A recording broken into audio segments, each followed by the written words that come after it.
Πρέπει να παραλαμβάνει. Να γίνεται συνέχεια. Να γίνεται από κάποιον δυνατό σε κάποιον αδύναμο. Να υπάρχει στοχοποίηση. Το θύμα δεν πρέπει να φοβάται, πρέπει να μιλήσει. Πρέπει να κοιτάξει τον δράση στα μάτια και να πει: πάψε να με βασανίζεις.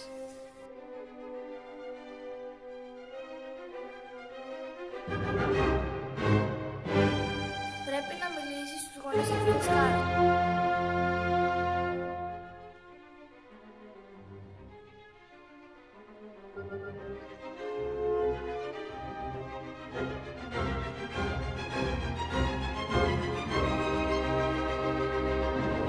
Στο σχολικό εκφοβισμό δεν πρέπει να είμαστε θεατές, πρέπει να ενεργούμε.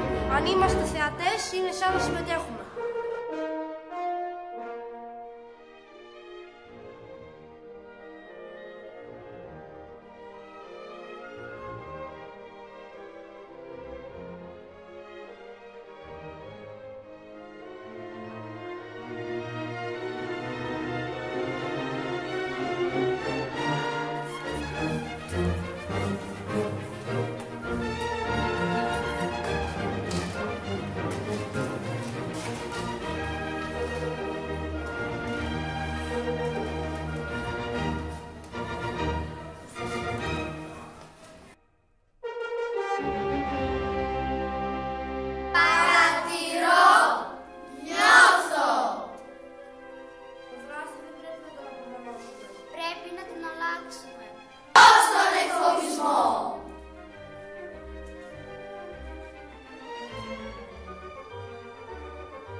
Τα παιδιά θύματα, τα παιδιά θύτες, τα παιδιά θέατες, οι εκπαιδευτικοί και οι γονείς. Πρέπει όλοι λοιπόν μαζί να ενημερωθούμε για αυτό το θέμα που είναι πολύ βασικό και έχει συνέπειες πολλές φορές και μακροπρόθεσμα.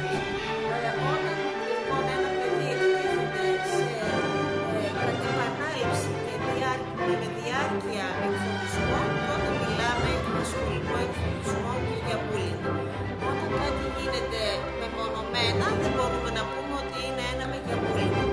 Αυτό που πρέπει να μάθουν τα παιδιά είναι ότι πρέπει να μην φοβούνται να μιλήσουν, να πούνε κατευθείαν τα προβλήματά τους σε άτομα εμπιστοσύνης, φίλους τους, γονείς, δασκάλους, ούτως ώστε να μην τα μαζεύουν μέσα τους, να είναι έτοιμα να αντιμετωπίσουν τη ζωή και μόνα τους, να είναι δυνατά. Η αποδοχή είναι η καλύτερη λύση.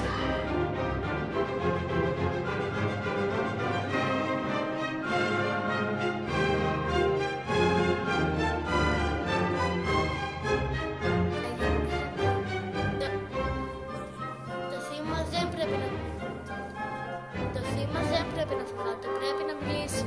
Πρέπει να κοιτάς το δράση στα μάτια και να πει